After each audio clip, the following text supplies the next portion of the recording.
thanks for being here. My guest today, I'm going to do the intro. I'll do the intro, but I'll let you talk about yourself too, is psychologist, professor, and media commentator Oren Amitay, Dr. Oren Amitay. And you are my therapist, although we have not met since 2022. So it has been a while Right. since we've met. But now I'm the one who gets to ask the sex questions. So this is going to be good. So is there anything else that you want people to know about you up front? The only thing is, technically speaking, I'm an instructor, not a professor. It's a protected title, so I don't want people. No. Yeah. That's fair. I figure anybody who teaches at a university, but it's true. You like when I had a student teacher, like after the lecture, they weren't the prof. Right. Yeah. So I'm just every term I'm a contractor, sessional lecturer. So Okay. not directly affiliated with university. Okay. Free agent. Okay, that sounds good. So I thought we would get started Mhm. by talking about you're back on Twitter. Yes. You were banned, and now you're unbanned. Yes. Did you initiate that? Well, maybe talk about why you got banned from Twitter to begin with. Sure. So I dared to use proper grammar on Twitter. That's what got me banned. Literally, right? So there was somebody. I was back in the heyday. I was really getting involved in a lot of, let's say, contentious issues. Yeah. And I came at it from a professional standpoint, from a compassionate standpoint. It had to do with, like, let's say one of the main issues was trans or gender related issues, and that's one of my areas of a specialty, let's say, and. So I know I rubbed a lot of people the wrong way because, God forbid, I talked about facts, science, evidence, reality. So, and what year was that? well, I got banned 2019. 2019. So yeah, back was a then 4-year ban. we would have been in the thick of it, Yes. cancel culture wise. Exactly. Yeah. And so there was one person who would always antagonize lots of people, and that person, it wasn't even a tweet to them.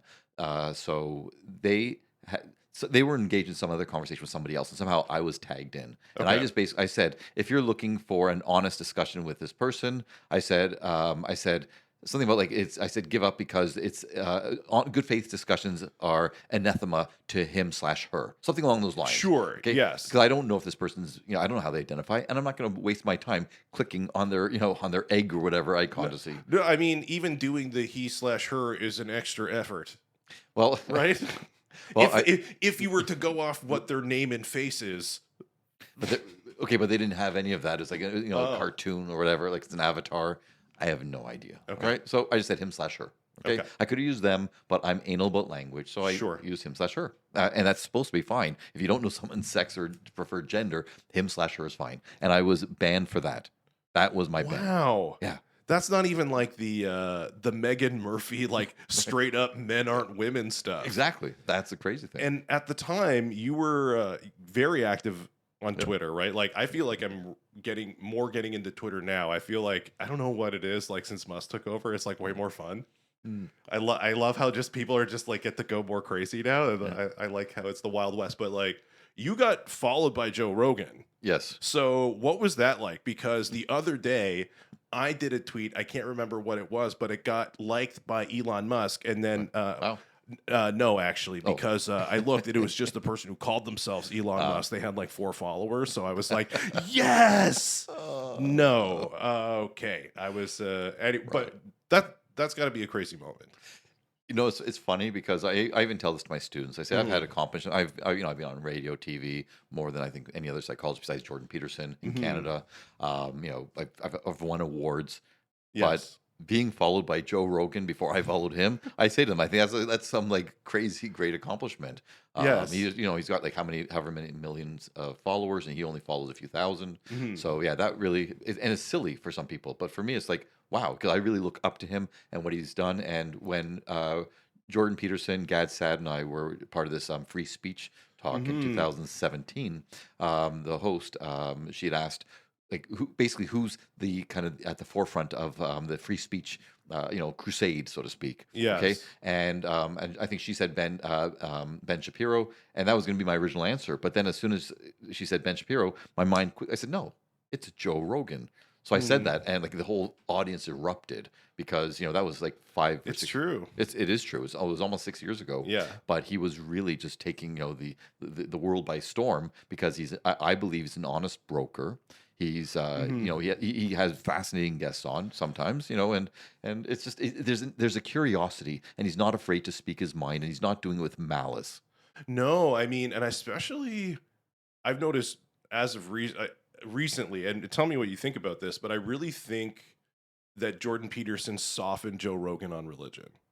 Because I feel Okay. like anytime before Jordan Peterson, if anybody talked about having faith or believing Right. in God or stuff like that, like Joe Rogan wouldn't just like disagree with them. He would kind of like go at them. Like, you believe a guy rose from the dead, you stupid idiot. Like, he would go really hard. And I feel like he found it difficult when Jordan Peterson would talk about like believing in God, that he respected him so much that he would listen to that perspective. And I think maybe because Peterson wasn't going at it from like a prepositioned dogmatic Right. place, like he wasn't saying like, I'm a Christian, I go to church, but he's just like, there's reasons to believe in God that are totally legitimate.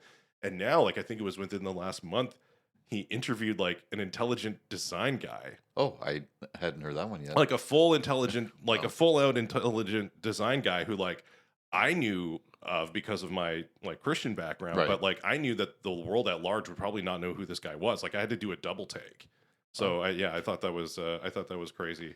Well, but that shows Joe Rogan's open mindedness, and yeah. that's what's lacking today. And it's funny, I tell people all the time. This is one of my lecture points, which is the best.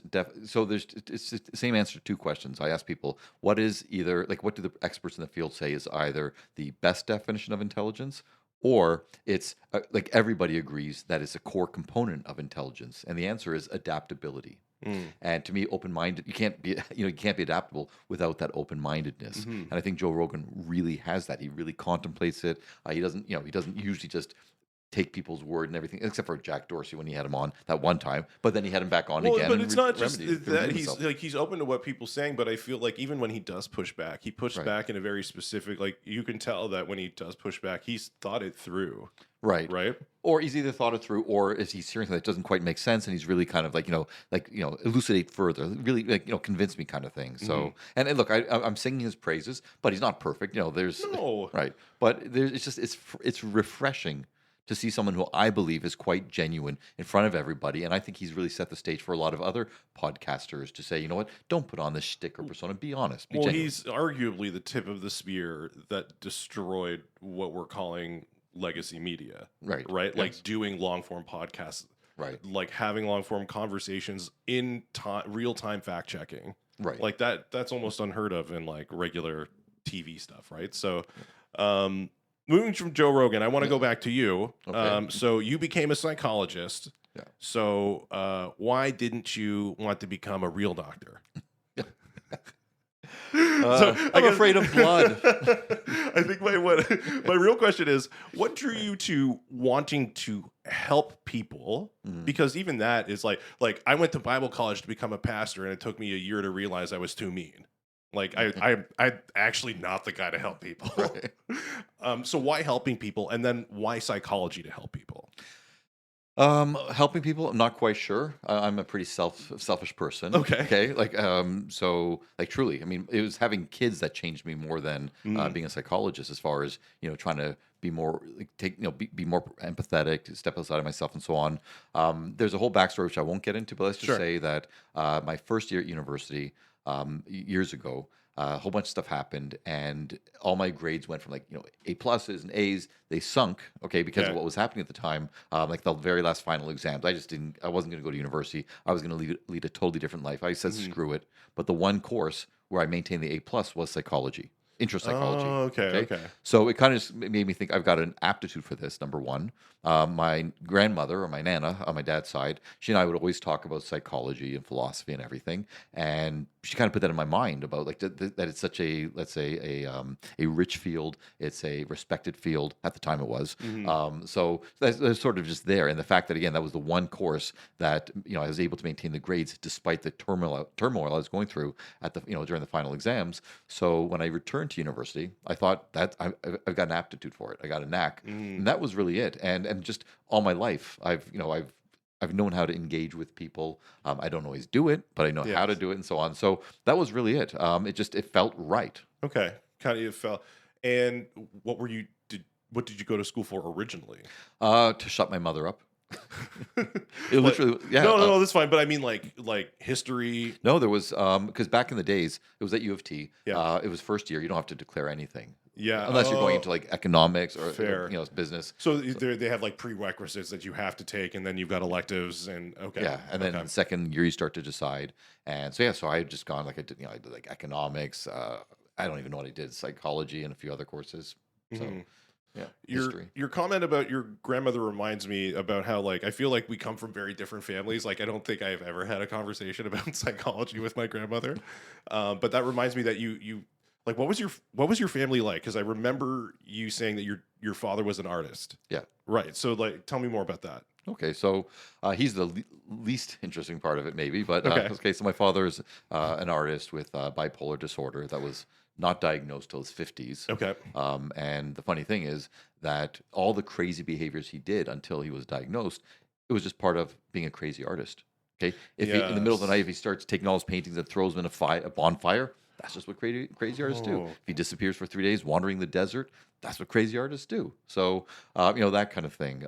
Being very moody and so on. So, but it was bipolar disorder. Hmm. So that was him, and he worked for the CBC for many years, and he kind of initiated sand and chain animation. Like we're talking stop motion Yep. animation. So he won awards for this. Any shows I would know? Well, Sesame Street, and Okay. he was on the CBC. So a lot of times, a graphic like whether it was for football or something else, they would use his animation for Oh, okay. that. So and then a lot of private films, and he was part of the Israeli intelligence. What I can't even say it now. The intellectual elite in Israel Okay. back in the days, but he basically got run out of the circle because he was saying, "Look, hey, as let's treat Arabs and Palestinians like human beings." Oh Right? my gosh, what a Yeah, so monster. yeah, exactly, right? He had to flee the country. He went to the Mhm. UK for a while because it was just so intolerable. They just didn't, the people he was with, I guess, they didn't want to hear talking about compassion and seeing people as humans. Mhm. Because his father was an engineer and he always taught him about science. And no offense, but they kind of eschewed religion, Yeah. and it was more about the science. Well, I want to talk more about that. We'll talk more about Right. that. So Okay, yeah. so your dad was so what did that do to you? How did you react to that, realizing that your father's kind of like nuts? Did that make you kind of be more straight lace? No, not at No. all. First of all, one thing is I didn't get his talent. I skipped a generation, I guess, Sure. 'cause I have none of that. But at the same time, while he's being this crazy artist, artists don't make money, No. for the most part, at least back in the days. My mother did, and she was originally, she taught like I think at like nursery school, and then she opened up Ontario's and possibly Canada's first sex store. So Oh. yeah, Wow. yeah. Okay. Okay, So that's interesting. I hope on this podcast it's okay to talk about sex. Oh yeah. No. It's fine. That's so funny. Yeah, it was called Lovecraft. Closed down a couple of years ago. Okay. But yeah, so my family was different from most other families, and we were up at in a quiet middle class neighborhood. We were not middle class; we were Canada poor. We had a Sure. roof over our heads, but didn't get anything new. Christmas, birthday, it was the best presents. Mhm. My dad would make things for us because he was Yes. an artist. Really, really cool. But we didn't have much secondhand, third-hand clothes, whatever. So again, we had a roof over our head, so I'm not going to complain about that. Mhm. But again, we were a different family, and we also had a monkey. So You had a monkey. Yeah. What kind of monkey? a ring-tailed capuchin, Okay, like the one from Friends. maybe. Yeah, maybe. I Yeah. think Ross had a capuchin monkey. Okay. All right. There we go. that Yeah. got taken away from Marcel.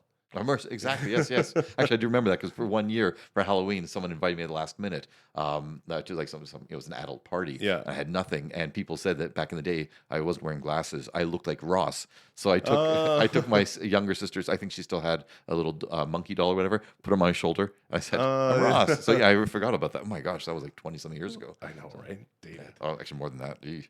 So Did you what was his name?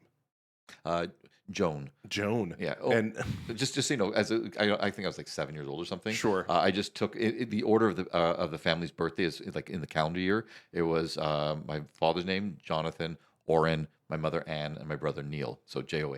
Mm. So I just came up with that like 6 or 7 years old. Gotcha. Yeah.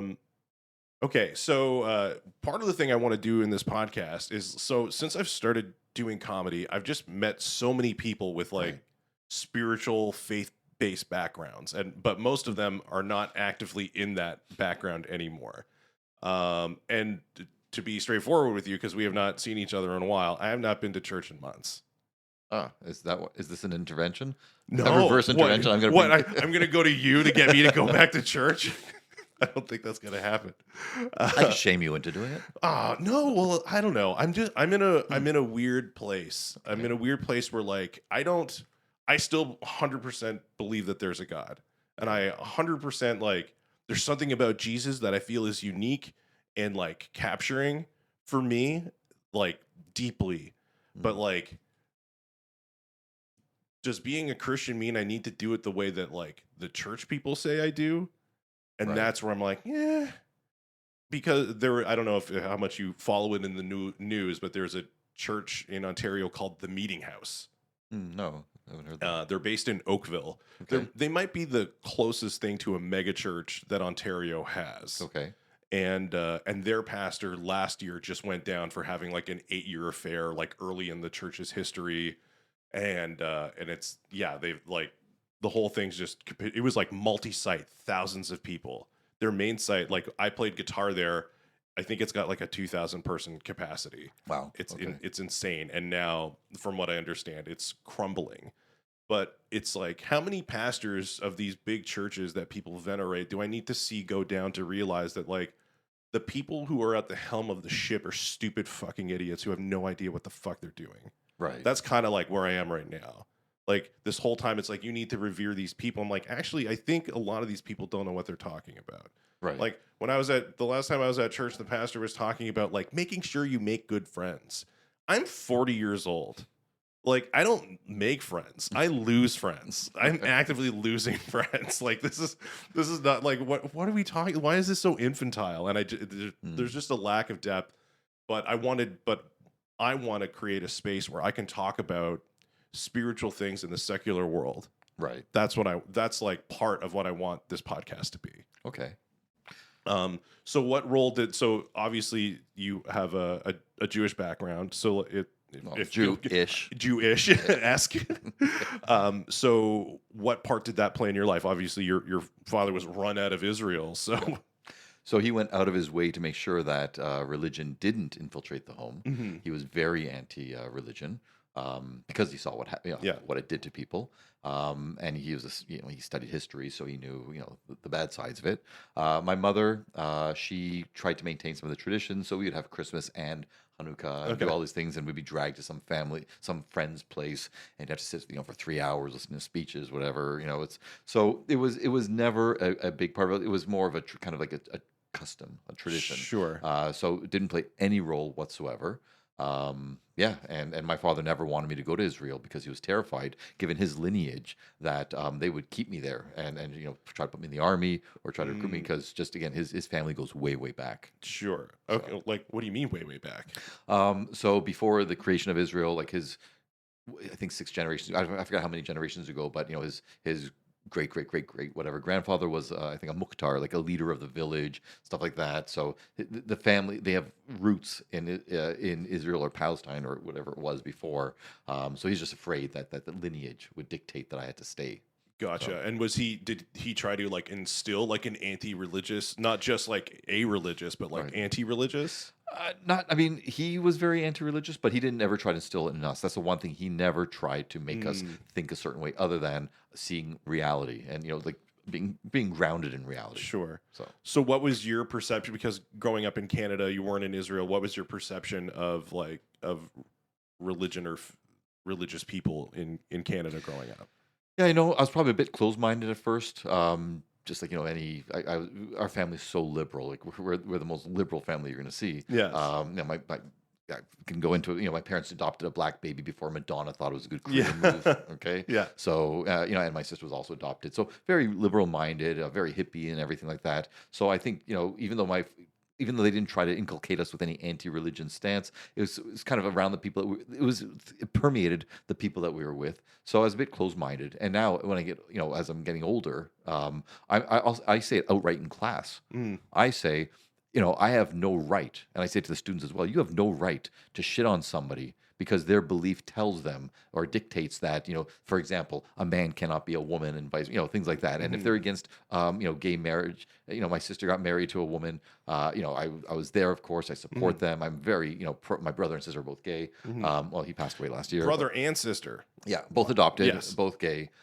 Just happens to be right. Yeah. So and all the employees at my mom's store, the males, when I was younger, they were all gay. I didn't know that. She didn't introduce me, to gay Bob or Jalil or Larry. But Sure. but I was just surrounded by it. So like we were basically kind of we weren't taught. We were just it was modeled for us to treat people for who they are and so on. So but there was still that kind of sort of like a narrow-minded bent against or a stance against religion itself, even though no one told me. It was there. And as I got older, it's like no, it's like if someone has a belief system, if they believe in something greater than them, if they take the positives of religion and see, like trying to be a better person, it's like the big book in AA. It's basically it tells you how to lead a good life. And as long as you're not trying to impose those beliefs on others or saying because of my beliefs, I'm going to make sure that you can't do this or must do that. I say, I have respect for people, who follow something that again, they're trying to be better. They're trying to be something above themselves. They're trying to strive for something better than whether it's family, community, religion, whatever it is. So so my views have shifted. And again, I'm one of the few people in university who will stand up and say you can't shit on people for that, right? Like there's no you can't. And same with if you're pro-life, pro-choice, whatever. I say that's their belief. As long as they're not interfering with someone else's right to do something, let them have that belief. Sure. So. Unless it's the baby's right to be born, and then it's Well, look, hey, I say in class, I go, look, I say I'm pro-choice. I say I don't deny reality. I say I know that I'm making a choice, that I'm prioritizing one person's life over the other. I don't pretend that that's not a life. See, that's and I think like that's that Bill Burr sketch, right? Like, or I think even CK, like you're killing a baby, right? Like it's just like at least be honest about it, right? Like I say pro-life with a seatbelt, like that's kind of my thing. But when I first started seeing you, one of the things that you talked about was like, especially in relation to faith, was the synchronicity. Yeah, that's my religion of life. Well, but that really spoke to me because I feel like that's almost how I see. Like I feel like God doesn't speak to us in like these big miracles, like the supernatural miracles all the time. And I feel like this is one of the things that I think changed my views or expanded me, was the fact like that my view of God is bigger than what Christianity presents him to be. And I feel like Jordan Peterson is like almost responsible for that in the sense of like, what does a God who can manipulate the fabric of time need to do crazy like miracles for, when he can literally manipulate, if he wanted to, if this God is all powerful, manipulate all of the events to make them go a certain way. But just going back to the synchronicity thing is like, that's where I see it the most. It's not in crazy miracles, but just the way things fall into place, especially when you as an individual are like walking in your path. Like when you're most in line with it, if that makes sense. Well, and that can be framed in so many different ways. So in therapy, I talk about people's values. I say, understand your core values, basically who you want to be, how you want to live life, and so on. And so if you're walking in line with that, if you're living aligned with those values, you're going to feel better. You're going to feel, you're going to sleep better. Your just life is going to seem more in sync, and that opens up the possibility for other things to happen. And same with synchronicity. If you're not aware of it, if you just go, "Oh, there's a coincidence," and you brush it off, well, that's it. Nothing happened. But if something happens, and even if there's no scientific evidence for it, but you go, "Oh, wow, that's kind of cool. Maybe there's something to it," and you pursue it. Who knows what's going to happen? It's that adaptability, and it's the open mindedness and going, "I have no idea where it's going to lead me, but I'm going to check it out." Yes, and it's just one of those things that like sometimes those moments, they only make sense to you, right? Like you can't like. Yeah, it happens to you, and you're like, "Oh, that makes sense. That reminds me of what happened here." It's like almost like a deja vu with of new events of somehow, if that makes sense. And then, yeah, you just like the comedy thing, right? Like I told you, like just a little nugget, like I want to get into comedy, and you're like, "Okay, buddy." Hey, I don't think I shat on No, no, that. no. I mean, I don't think you said, but like that seems like a far fetched. Maybe I'm. You know what I'm thinking of is I'm thinking of my pastor. I'm thinking of my Yeah, pastor geez. who I said I think I want to do comedy. That's what's going to turn my life around. He's just like, oh, okay. He was, but Yeah, no, I want to set the yeah, no, record that's straight for your fair. audience. Yeah, I was like, yeah, great. 'Cause, whether Yeah. it was painting, comedy, Well, right? you can see in my garage the all of the paint stains on the floor. I'm gonna have to get a solvent to take care of that before I move. Right. Well, hey, look again. It's not allowing yourself to be constrained by the expectations of others. Okay, I mean, we Well, have it's not even that. I feel like it's the expectations we put on and ourselves. ourselves. Yeah, yeah. Because for me, I thought it was music the whole Right. time, Yeah. right? Like I started playing guitar when I was 13 and I thought I Right. got to do this. And then, and then becomes wrapped up in your identity. And then, I became the guy that owned all the gear. I had 10 Right. guitars and every guitar pedal that was ever made. And obviously an exaggeration, although I would still love it. If I ever came into money, I would just Right. pack out a room full of guitars. And no, I don't care about cars. Just give me guitars. Um, but it was like when I gave that up, and Right. gave comedy what it. I don't know. Should I continue the thought? Yeah. Why not? Yeah, I was. I knew that if I wanted to do comedy, and almost like realizing that like comedy was the thing all along. Like Right. I never felt like I had anything to say with music. Like I never thought like Right. I was like, oh, my girlfriend broke up with me. Like I never felt like I had anything to say unless it was funny. Right. Like that, right? And it was like that was the thing the entire time. And I don't know where I got. Like I always thought like I got to do music. I had this. Have you seen that Stutz documentary? Yes. Yes. Where he talks about the man, it's good. The snapshot Right. about like I've got to make an album. I've got to do this. Like I had this in my mind for years. Right. Years. This unachieved goal was like I was putting this pressure on myself unnecessarily because I hadn't made an album or I wasn't in a band. Even Right. though in the early 2010 I was in a band and I hated it. Right. It was a lot of work.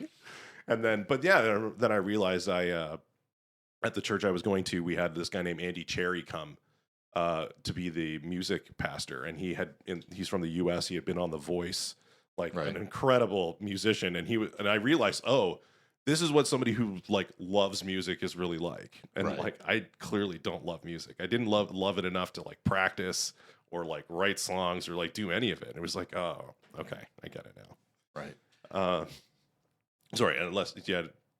No, but it's this idea. It's actually interesting because you said about like the unfulfilled, ambition. One thing, this is from Therapy Act, which acceptance and commitment therapy. It talks about values versus goals, and they say forget the goals. Okay, like people because goals like making an album seem too far off, can be ambiguous. You don't know what the first step is. What it says is look at your values. What if you wanted to make an album, for example? What kind of values would you need to embody in order to be able to do that? And you can do that right now. So whether it's creativity, whether it's hard work, whatever else like that, you can still evince that. But you had to find the right path to do that, and that's where the comedy's coming in, and doing the clubs and everything like that, right? So you just had to find the right path, to take that on. So anyway, so I just want to throw that out there. And also something you said about spirituality and everything, because you were talking about all these, like priests or pastors, or whatever, who are just basically frauds, either or hypocrites. And not all of them. That's not all of them. exaggerated. Yeah. Like there is one guy I want to have him on the podcast who's probably the one person I would say is like a true pastor. Like we're like in his person, that's who he is. Right. So, but Well, I was going to say the thing is, and I say this all the time because I've had many patients who go into the world of wellness, spirituality, and so on, and I say you got to watch out because that's where you see so many people who claim to be a Buddhist or be about peace and love and wellness and everything, and they are the antithesis of that, and they're dangerous because you're going in there hoping to find a community of people who will accept you, who will value you, and so on, and in reality, a lot of them are just as messed up as everybody else, and they're using it as like a mask almost. yeah, and it's tough. I'm conflicted too because at least for me, because I didn't grow up churched. I wasn't raised Christian. I had my crazy magic mushroom experience.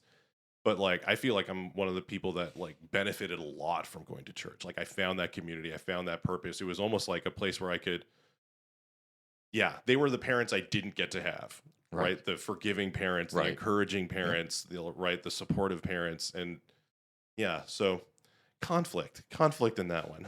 That's tricky, but you can't be black and white. Like, there's got to be No. nuance in that, and yeah. So, I mean, I'm hoping it's funny because when you're talking about, do I really have to do church the way or do religion the way the church says?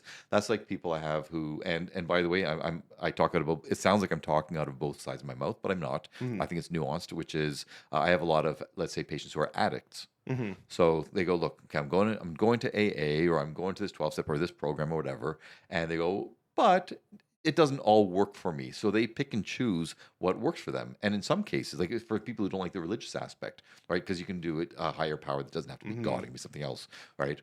But if I say, what, if it's not about the religion, that's fine. Like, find something else that's above you, great. But then other people, they find other things. Well, the whole thing about sobriety, like they basically they're picking and choosing in a way that makes them feel comfortable. They delude themselves into thinking they're doing the right steps, but in reality, they're not. They're lying to themselves. Okay. Mhm. Versus the other people, I go, yeah, if this doesn't work for you, this part, yet you're still able to truly make the change, truly start leading the life that's best for you, great. The question is, do you have the insight to be able to distinguish between the two, like lying to yourself versus truly being able to go, yeah, this is the right decision. Mhm. So Well, and yeah, and that's almost where I am is becoming honest with myself. Like it seems like being a Christian, especially in the evangelical world, means like taking up the hobby of being like a Bible scholar, like in your spare time, and like I don't like to read as it is, right. let alone like read the Bible all the time. And yeah, Mm. I needed to get real with myself. Um, you were talking about therapy. I want to go Mhm. back into that, which is talking about what's going on with the state of psychology in Ontario. I've got to be careful because, Absolutely. yeah, I am a member of the college Yes. still at this point. So, what's going on? In my own podcast, Awake at the Wheel, my Yes. colleague and I, Melanie, we did talk about that in some of the podcasts, which is there have been some really, I think, negative changes, and this is how. At the same time, I think it happened within a few months of each other. I can't. I don't want to. If someone fact checks me, I may be wrong. But not only did I get banned for life from Twitter for 4 years for Yes. nonsensical reasons, I got banned from the Ontario Psychological Association for life around the same time. Oh. Now the OPA, people confuse this. Yeah. It's So not the yeah. college. Yeah. Yeah. So I was going to say, what are the implications of that? Okay, really well, I'll tell you in a second. Sure. So the college, if I were banned from the college, that would mean I can't practice. They regulate the profession. Hmm.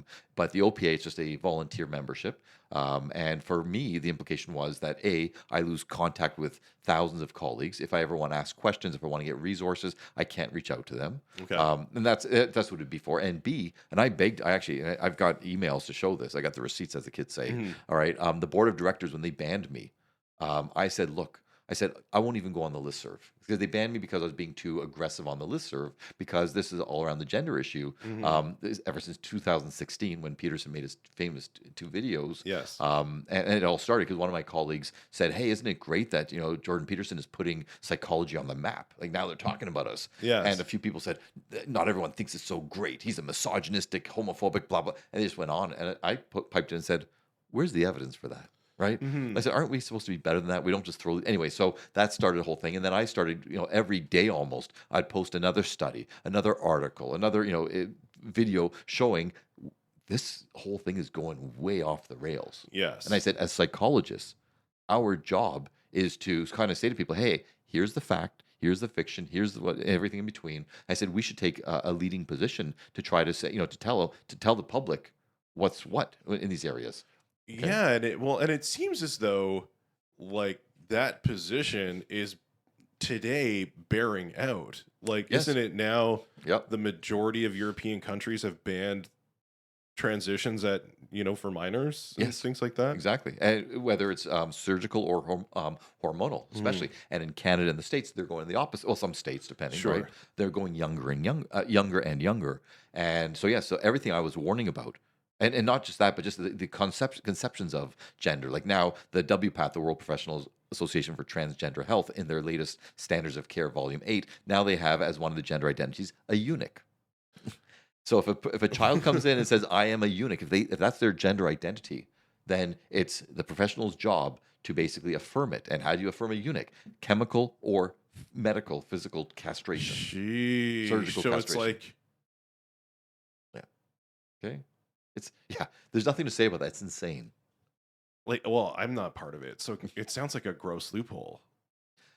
Like if for letting it through, that's Yeah, it's again. These are the kind of and I warned about this. I said I didn't say about eunuchs per se, but I was talking about all how gender is just meaning nothing right now. It's just like anyway. So the point is, I was trying to really speak out about this, and because you asked me about the state of psychology, sure. so the people's responses, and a lot of them, I'm not going to say it, but a lot of them came from the same university. Yes. Okay, I could check their background. Yep, makes sense. And so they're promulgating ideology, not Yes. science, not facts, not evidence, not best practices. Mhm. And that's what really worried me. And that's what's happening today. So they're mistaking. And I don't want to sound like a B level or a D level Jordan Peterson, No, but no, no. I mean, like, well, you're in the same world yeah. from a psychology perspective. Like, yes, he's more popular, but I mean, you guys are colleagues. Yeah, we are colleagues, and he doesn't practice anymore. Mhm. I'm still practicing, so I'm seeing it.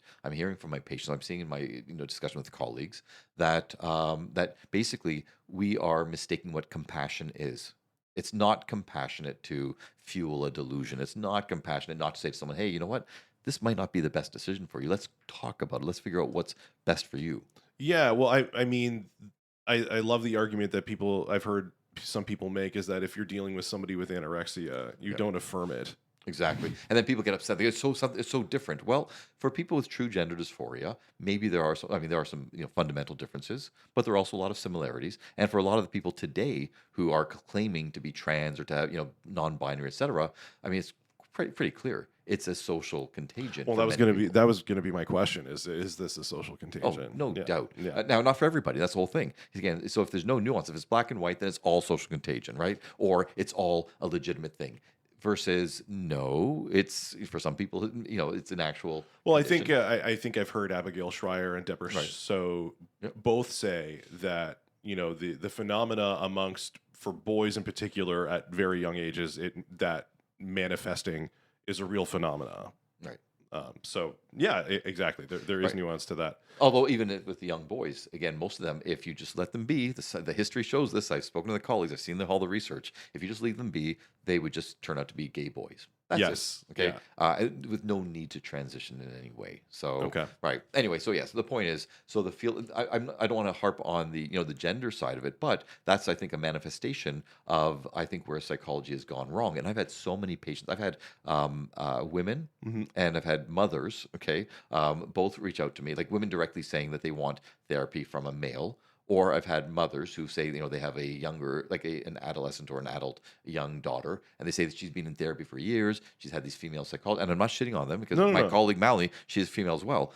So it's not about the female per se; it's about the feminization of psychology, which Mm. is not holding people to account, not promoting stoicism when necessary, and it's balancing compassion and empathy with these other kind of tools and skills, and encouraging people to be proactive and to have hardiness and to be resilient, Yeah. right? To do both. Whereas so many people are saying no. They said, "Oh, my therapist just commiserated with me. They just told me poor." And again, I'm not saying all psychologists are doing that, but I'm Mhm. seeing more and more people do that, and they're afraid to really challenge the patient in a compassionate way. Mhm. And that was going to be one of my questions is why do you think people are resistant to therapy for that reason?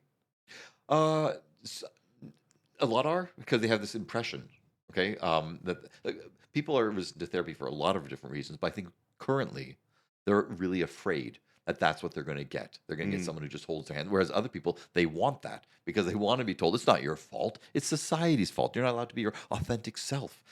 They don't let you put the poodle in the microwave to express yourself. Come on. Yeah. Okay, like, right, some people want that, but others they want someone truly to, and that's why Jordan Peterson and others have become so popular because they're Mhm. saying, hey, do stand up for yourself, do right by yourself and by others. Well, yeah, I mean, I feel like he was a really discovering him, and it took years to get to from discovering him to getting to where I am now, but just that the sense of like believing in yourself that you could actually, despite things being difficult, you could actually uh suc you could succeed. Like, why not you? Why not Right. me? When it becomes to whatever goal it is that I'm trying to achieve. Right. I was thinking, so what was it like at that time? So how did you meet Jordan Peterson, by the way? Like, because I know that It's you teach at different schools. right. So Synchronicity again. yes, Okay, it's synchronicity. So we met several different ways. So one was my father, because of his bipolar disorder. I mhm, know for a while back, Jordan Peterson, I believe, according to my dad, was saying that he thought he had bipolar disorder himself. So mhm, my father had done one of his sand and chain animation movies, capturing the experience of bipolar disorder. It's a great film. okay, And so I reached out to Jordan Peterson and said, "Hi, you know, and I think with the time, I don't want to get it wrong, because I'd met him another way. Okay, I'll tell you in a second. sure, So I'd reached out to him in that way. This was well before 2016, mhm, telling him about this movie. Okay, and I think we sent him a copy.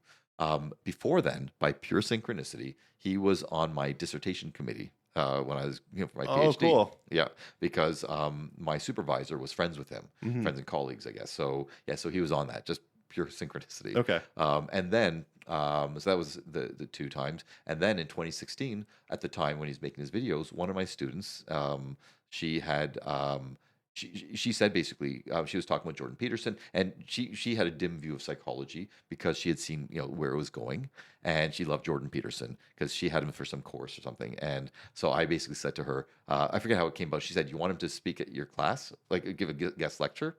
I said, "Yeah, get out of here. You couldn't do that." She goes, "Watch me."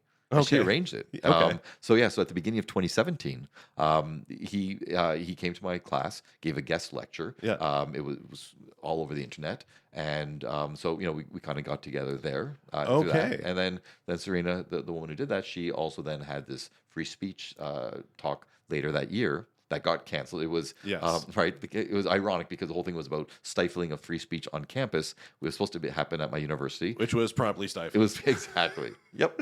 And then and a month or two later, Serena she went and she got a bigger venue, Mhm. and we it was just overflowing. It was just such a big event. So by the way, I got to say, if I may, every time I talk about it, I have to give my mea culpa. I don't have that many regrets in life. I Mhm. really don't.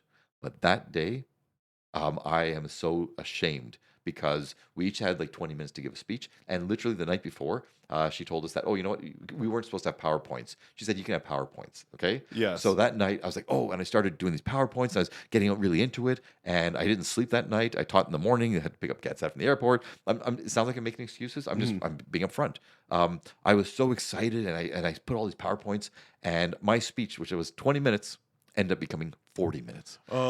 Yeah, Oh, and here I am. I'm the third act. Okay, I'm the what's it, the opening act for it was me, yes, then Gadsden, and then Jordan Peterson, right? And I went 40 minutes. Actually, Gadsden went first, but anyway, so but I was not the main attraction. I was not the attraction. I sure. was a barnacle. So and I went 40 minutes, and Jordan's wife was apparently, because she was to wave us, and she was like waving, like saying like Stop. Yeah, stop yeah. it, and I was just caught up in the moment. And Yes. it just I got down this rabbit hole because the power, and it's just, and I just felt so mortified. Like that's just so narcissistic. I mean, it just This is like the psychology version of running the light. yes. Just Yes, like oh gosh. So I'm so, like, again, it was just I feel terrible about that. And again, it was just like I was in the right head, or was not in the right headspace. And sure. yeah, Well, so yeah, I guess you're nervous. You're doing this like how often do you do large speaking events like like that? this. Yeah, I mean, I've been on TV and radio all the Yes. time, but this live event with Jordan Peterson and Gad Sad, yeah. So I feel it's like, oh my gosh. So I just, every time I have a chance, I always want to apologize for that because the people didn't pay to see me; they paid to see Yeah, I Jordan. think if this was 2017, I think you could let it go. I think you're good. I don't know. I'm still. So what was it like at that time? So you were saying like in the psychological Ontario Psychological Association, Jordan Peterson is getting huge because it Yeah, wasn't long after that he went on Rogan. yeah, yeah. And what was that like? Because I found that people talk about like having their like red pill moment, and I Right, feel like him going on Rogan wasn't my red pill moment. It was how Jordan Peterson was treated in the media right, afterward, because his argument, because he was talking about Bill C-16, and I felt like his arguments were very specific. yeah, The policies that undergird that law in them say like these should be enacted in light of the Ontario Human Rights Code, right, right? That was the sticking point, right? And which says that if you misgender somebody, it can be called harassment or yeah, whatever. And so that was his specific point. And then no single media organization ever referenced that. I never heard any of them mention the Ontario Human Rights Code in any of their criticisms of him. Right. And I listened to, like, I was obsessed at the Yep. that time. Obsessed. I heard everything that guy said, and nobody represented him accurately. So, like, what was your take when that was happening? Well, it was very frustrating because I was watching our colleagues misrepresent him. Mm-hmm. It's like I can understand pundits or whatever misrepresenting, but psychologists. And I even said Yeah. that. I remember in one of my back channel communications, I was saying to them, I go, "We should be better than that. We should be using critical thinking." And it's one. And one of the people wrote to me and she said, "I have never heard something so." I forget how she said, but she was basically disgusted that I would say that as psychologists we should have certain aptitudes, abilities, ways of thinking, perspectives that other people don't have. And she was shocked that I would say that. I said, look, it's not crazy to expect a basketball player to be able to jump higher than average, or for an accountant to be better at math than other people. But Mm-hmm. if somehow, for a psychologist to hold ourselves, I wasn't being arrogant about it. I wasn't saying we have superpowers. I just said that we are trained to be critical thinkers. So we should be actually looking at what Jordan Peterson is really saying. We should be looking at the evidence around him and see Mm-hmm. whether there's merit or not. Don't just call him homophobe, transphobe, racist, blah, blah, blah. Because so many of my colleagues were doing that. And they did the same thing to me. So when you ask, what's it Yes. like? When I'm having my own words, I was having my Jordan Peterson moments literally day after day for a period of time where Yes. they would say something and I said, "Show me where I said that." I'd say, Yeah. "I did not say that." I had colleagues saying, "I would never send a patient to you because you're going to do harm to them because you're such a terrible person." Like I said, show one thing that I've ever said that would suggest that I'm a menace to society or to my Yeah. patients. And then when I would call them to account, hold them to account, what would everyone say? "Oh, here he's going on and on and on." So they would libel me, Yes. or and when I tried to defend myself, then other people would come and say, "Oh, why do you care so much?" Okay, like that they're Yes. libeling you, I and find that that's what a lot of people say when you talk about these types of issues is like, why do you care so much? And like, why am I not allowed to? To exactly, be like, yeah, yeah, and that's especially when you care about people besmirching your name and just taking your words out of context and accusing you of saying things that you didn't say, and then saying some ridiculous stuff. I got to say this one mm, colleague, he actually said to me, and he said, and this was maybe 20, like, it was before I was banned, so maybe 2018 or so. It was already happening where he was like, "Really?" He said, Can you really tell me that you think that any student would ever would adopt a trans identity just for clout or for to be accepted?" He said, "Nobody would do that." I said, "Have you read the papers? Have you I said, have you ever worked with any youth? Of course they would." And we know now that when 20% of people are suddenly of young people identifying as LGBT etc, then we know that yes, people do that. I And this mean, person had no clue. it appears that way, or it definitely like an affiliation. Like Right. in the comedy world, there are people who start their sets by saying their pronouns. Like it, And they're not being ironic. no, Okay. no, no, no, no, no. Yeah, they always. I tend to steer clear of those shows. They don't like me. Yeah. There's a name for that kind of Safe space comedy. oh, okay. That's what I call it. Okay. All right. Yeah. Yeah, safe Ugh. safe because there's two extremes that go to each side, right? There's the safe space comedy where they really go. This is my opinion of it: is that they love clapter, Right. right? Exactly. Say Yeah. things that people agree Thank you with. for using that term. Because when I see those types of people do real comedy, like real comedy shows where it's not just that kind of Right. club, they'll say things that you can tell typically get a reaction and they don't. Right. And then there's the opposite extreme where there's say things that people agree with, and then there's the edgelords who Right. just want to say the most offensive thing that they possibly can. And in both cases, whether it's things people agree with or things that shock you, they're supplementing those things with surprise, which is how you actually write real Right. jokes. Right. Is say something that's like playfully inappropriate, something that's going to surprise your audience, and instead I'm going to shock them or I'm going to say something that they're going to love. Right. And so I don't, I probably venture into the edge lord world more than I do in the safe space world.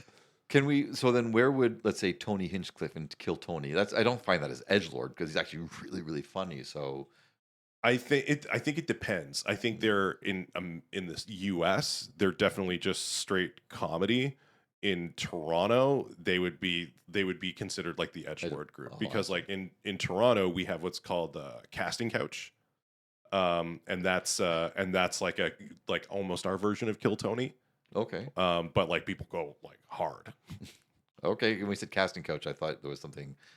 There's a different meaning. I think it's meant to elicit that same response, but no, it's just three funny guys on a couch, kind of shouting at you while you do your 5 minutes. So I did that last Saturday. Oh yeah. Yeah. Okay. Cool. Wait, were you the couch sitter or the? No, I was one of the comics. Actually, it was it was at the Danforth Comedy Bar location, and they had a comic in the U.S. named Ian Fidance. Oh yeah, I've seen him on. Yeah, Cool Tony. and then I made a I made a bad play, and he said, I can't remember the circumstance exactly, but he said something, and I said, who is this guy, right? Like just trying to be funny, and he got really insulted by it. Like we got off on the wrong foot, and then like in real time, but I managed to do some jokes, and like I think I turned it around. Like I think he saw that like my jokes were funny, and so Okay. it was fine.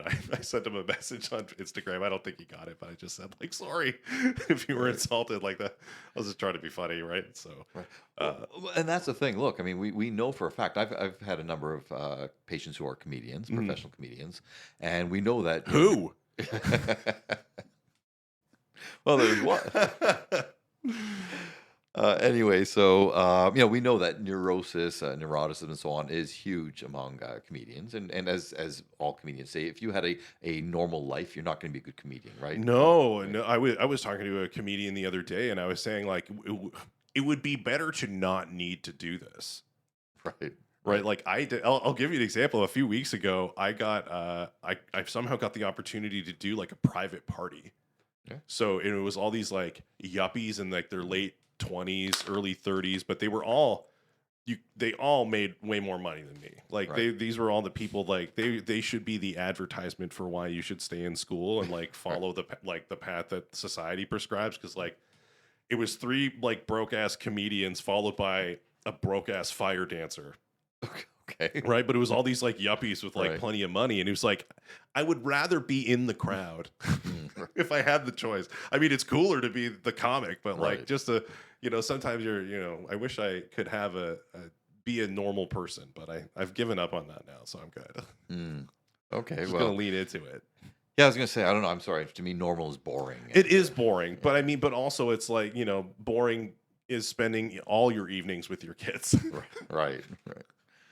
Yeah, well, so the road less traveled. So, but yeah, so it's funny because if I just throw one in there, because I think Ian has been on Kill Tony a number of times, and another guest, I'm not going to name him, but he was on Kill Tony recently, and like he's always bragging about how much money he has, and he's always doing it as a joke. Sure. But he's flexing, and he's trying to, and he puts the other comedians down, whether it's colleagues or these up and comers. Yeah. All right. And so he, and again, he's trying to come across as like, I'm so successful, blah blah blah. But underneath it, it's just such neurosis. And the funny thing is, before I got banned from Twitter, I got Me Too'd, hashtag Me Too'd by a comedian. Okay.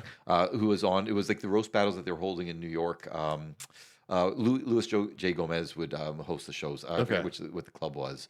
But anyway, so I loved it, and because they were some of the best roast battles I'd seen, better than the ones in L.A. I thought the ones in New York. So anyway, so there was one time I was just watching a few of them, and I would tweet like if there was a really good one, I'd post it. I'd say kudos to the winner, whatever, And there was one where I was like just at the beginning of this whole thing, or at some point, I just watched a few.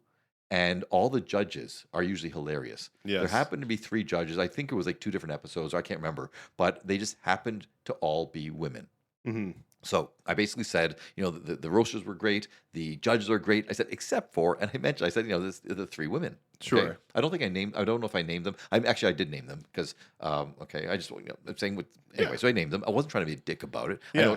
Look, I understand it came across as dickish. I get that. Yeah. Right? I wasn't trying to hurt anyone's feelings. I just said that. And then those 3 women came at me hard. Okay. And I was, so they were saying stuff, and I'm joking around with them. You're Yes. comedians. So, and one of them, who happens to be Canadian, Yeah. who's married to this guy I was just talking about, who's always flexing. Okay. I'm joking with her as well. He comes on, starts calling me the C word and everything like that. And I'm like, And I made some kind of joke. I forget what the actual joke was, but it had to do with who's basically I was implying that he was castrated because he was coming to his wife. I forget how I said it, Yeah, but I yeah. said it in a clever way. It was actually pretty funny. People are commenting how funny it was, and he just went off on me and then just blocked me, as did the other women. But one of them was engaging with me. And she was Okay. like saying all these horrible things. Your mother should have had an abortion and blah blah. Like, you're a terrible husband. You're a terrible father. Just Yes. saying all, and every time she would say that, I would make a joke about it. Okay, Yes. and some people are commenting saying it's really sad when the psychologist is funnier than the professional comedian. That's so right? funny. And this person on her Twitter account, it was basically saying that she's sassy and she doesn't. There's no PC BS here and everything. Yeah. And then she literally wrote in the in the thing #Me Too, and I said to her, Are you using that term?" And this was around the Me Too time. I said, I said this movement that is for legitimate whatever, like assault and harassment. I said, "You're using this because I criticized your comedy." And she said, "Yes, you've ruined my night. You've devastated me." She's going on and on and on. And she tagged my university. "Is this the kind of person you Ugh. want?" And that's when she had #Me Too. Yeah. It was insane. So when again talking about the neuroses underlying a lot of comedians, and like I said, she said some horrific things to me, and I thought it was funny because she's a comedian. I thought in the Yeah. context, but wow, and a couple of let's say simp comics who are not I watched their videos. They were not good, and they had no audience or anything like that. Yeah. They came on her side. Yes. Everybody else, the professionals, aside from the one guy who yelled at me and then blocked me, they didn't want anything to do with it. I think it was I'm pathetic. surprised how much people take any of it seriously. Yes. Like I was talking to a comic and I was joking around about how like I don't think we should have freed Britney. Like like in retrospect, I think maybe was the wrong decision. Obviously, I'm just joking around. Like this guy's like, I think he's like, no, I disagree. Everybody should be free. I'm like, I think less people. Like, I'll just take a contrary position and run with it. Like, I think less people should be free. Like, I want to go through Trinity Bellwoods Park with a gun that shoots people with a straitjacket. I just want to just round them all up. What do you think? And I could tell he was just getting upset. I'm like, do you think I mean any of this? Wait, he was a comic. Yeah. But it's people are people though. I know, but yeah, that's wow. And it's funny because a number of years ago, I was doing this radio interview for the study that confirmed something I always believed. Okay. So I'm glad that there's actual evidence. And I will use this, which basically said that they did a study and they showed that, well, I'm going to ask you, what do you think differentiates, besides the sense of humor, people who can appreciate dark humor versus those who can't? There was one factor. What differentiates people who can appreciate dark humor and those who cannot? Yeah. The trait. Open-mindedness? Definitely open-mindedness, yes. Okay. And something else. Is it like in the the 5 personality? Well, it's funny because when you talk about openness, they use that, and it's Is it like people who are like compassionate, like really No. compassionate Oh, no, people? no. Okay. No, I have no idea. intelligence. Intel- Okay, it takes a level of intelligence to be able to take all these different factors and kind of like integrate them and see the humor in it, as opposed to being offended and not being able to suppress that that knee jerk reaction. So Well, and this is one of the things I wanted to. You love comedy, like you were one of you told me about Kill Tony first, Right. And you introduced me to Crashing, which was hugely important. So not. I feel like it's almost like Spinal Tap for comedy, Right, Like yeah. it's obviously it's the speed with which he goes through up the ranks right. is obviously different, but like all the things you encounter are 100% true. And then the fact that like he's Christian just made it like even better for me. Synchronicity. Yeah. So what is it that draws you to comedy? Well, again, I guess the intelligence is part of it. I'm not bragging, but I'm just saying that. Yeah. Like, so from a young age, like I would watch stand-up comics. I don't even remember how young I was, but as a kid, okay, on the Late Show or on Johnny Carson, everything, the Tonight Show. I just want to check our time. Sorry. Yeah. Yep. Although I can't. Oh no, we're almost at an hour. Geez. Okay. Well. Yeah. All right. So. So continue this thought. Then we'll do the lightning round. Okay. All right. Oh no. Okay. Rapid fire questions, and then we'll. So yeah. All right. So it's just I've always loved comedy. I just come from such a different family.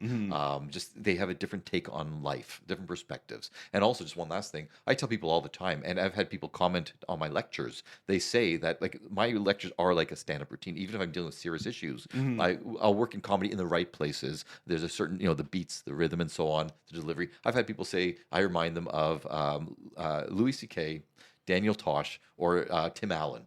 So Yeah, well, Jerry Corley, one of my the guy who like taught me joke writing, he's done sessions for like doctors associations in the US to help improve bedside manner, to teach them like the basis of comedy. right. So I thought that was cool. Okay, Yeah. this is I like Barry Weiss does this, so I thought it was a good idea, so I'm stealing it, which is to do rapid fire. So it's like I've got 10 questions, quick responses, is as quick as you can. Okay. What's a movie that you never get tired of watching? Star Wars. Okay. Original. That's a good answer. Do you believe in aliens? Yes. Yes. Okay. Have they visited us? I want to say yes. Okay. Go to comfort food.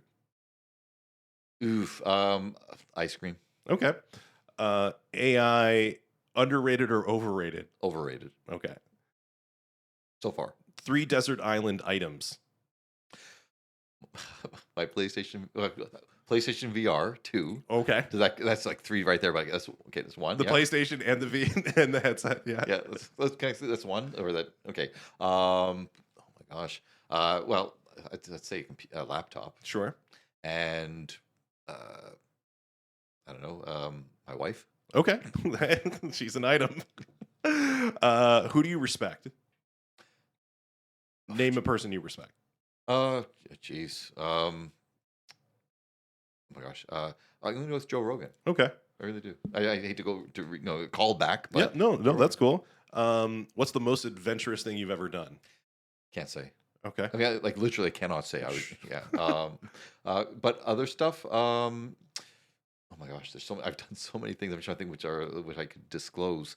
Oh my, like because the stuff that I can is boring. Okay, let's say one of the things was partying with a bunch of pro wrestlers in Japan at 19 and pretending like while I was with them, like at a bar, met them and everything like that. I can't go into detail what we did because I'd get in trouble. But I just kind of like I insinuated myself with them, and then we partied all night, and they took me in as one of the boys. So. Prostitutes. Okay, gotcha. What's an item on your bucket list? I did scuba diving already. You know what? I want to do. I'd love to swim with the sharks. Me too. Yeah. I want to do the cage. Yes, definitely. Yeah. Oh, okay, that's cool. Finish this sentence. Lockdowns were unnecessary, tyrannical, and a blight on society. Last question. What advice would you give your younger self? Don't be such an asshole. Don't be so hubristic. Listen more and have more compassion and empathy. Okay. I think that brings us to an hour. Thanks for coming. I appreciate it. Well, thank you very much. And I got to tell you, with all sincerity, being the first guest, I'm actually honored. I really do appreciate that. So thanks so much. No, thanks for coming.